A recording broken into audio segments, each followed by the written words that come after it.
Tu carro hace este sonido cuando miras a la izquierda. Suena, clac, clac, clac, clac, clac, clac.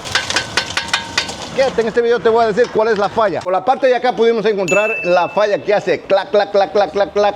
En esta parte, mira, podemos ver aquí la flecha que está completamente mala. No se ve quebrada la bota, pero le hace un ruido adentro. Aquí en la parte de acá, donde están los joints, cada vez que él vira a la izquierda es que le hace clac, clac, clac, clac, clac, clac. Así que lo vamos a reemplazar. Tenemos acá la parte nueva, la parte vieja. Este es el detalle que tenía malo. Tenemos acá la parte vieja, siempre hay que mirar que sean iguales. Ahí me dejan los comentarios, mi gente, si aparece o no aparece.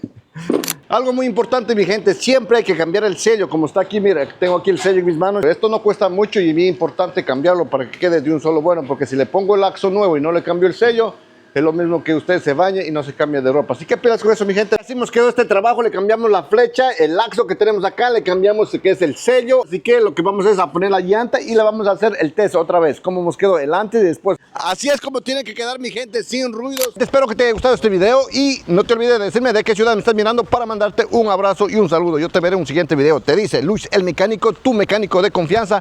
Te veo en un siguiente video para más tips.